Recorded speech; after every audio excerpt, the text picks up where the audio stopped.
Hi there and welcome to chapter 2, lecture number 13. So this is the final lecture of this chapter, and what I'd like to do is make a final render. So we already made a render in the previous lecture, but we haven't imported the light probes. And light probes bake the lighting, so we have better reflections and also have the bounce light. So right now we do not have the bounce.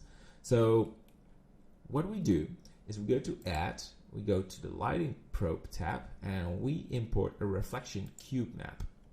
There it is. And if you select this tab, you have the properties. So we scale this a little, and putting it right there. So just a little more. And let's go to the scene and go to EV, and you click Indirect Lighting, Bake Indirect Light. So it's now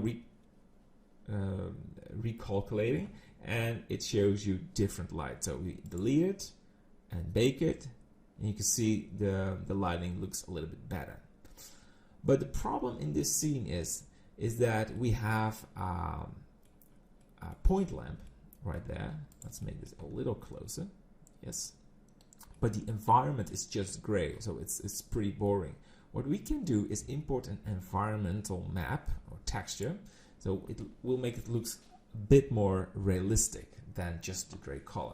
So this is just what is casting on all the corners.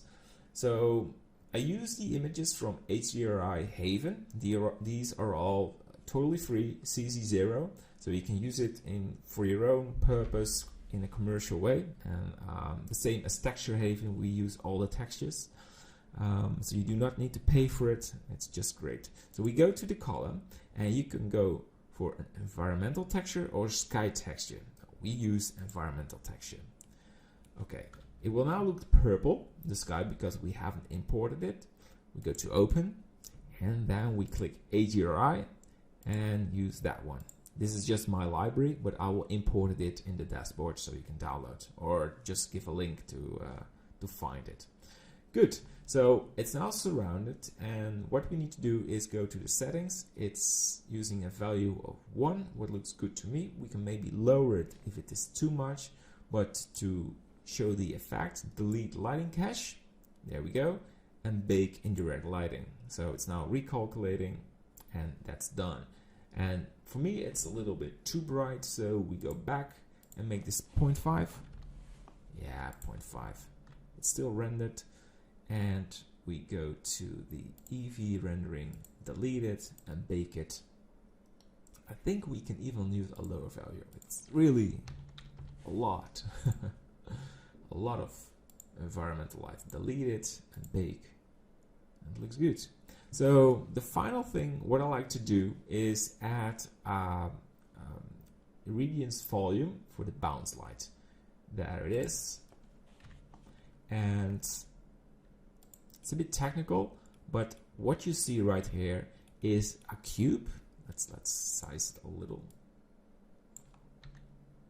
Something like this. And you can see all sort of dots. When you calculate this, each dot captures the environmental light and projects it on the objects.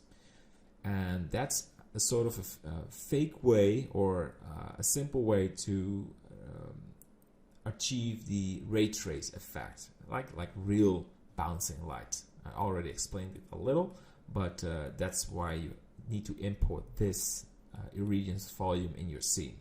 So scale this a bit more, and you can increase the resolution. Let's go for a 6 on each side, and we go to the viewport.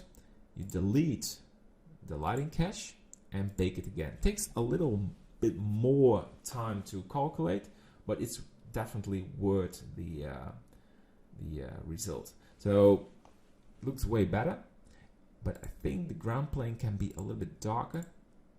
So we darken the color, so the contrast is a bit better. So we have 3, and let's move this one a little bit too. You can see what happens because we move it. The irradiance volume is a little bit confused, but then we just delete the light cache and we calculate it again.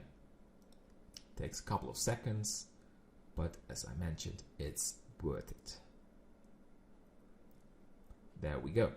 So we have the 3 dices, and what I like to do is we go to make a final render. We're going to make a final render, and we go to the render settings. Let's make this 200, and check, double check. Yes, and go for a render. And there it is. So this is the final image that we created. I hope you enjoyed it. You learned a lot of things about modeling, about the first steps in materials. It's not really fancy, but all the steps in the beginning are hard and very important. So yeah, let's go to the next chapter. That's chapter 3, where we focus fully on materials. It's very important to follow each lecture, where we'll tell a lot about materials in the real world and in the CG world, and how we can make good looking materials. So and if we watch that chapter, we go to chapter 4, and there we start with the first environment. Alright, so I hope you enjoyed, and see you in the next lecture. Bye bye.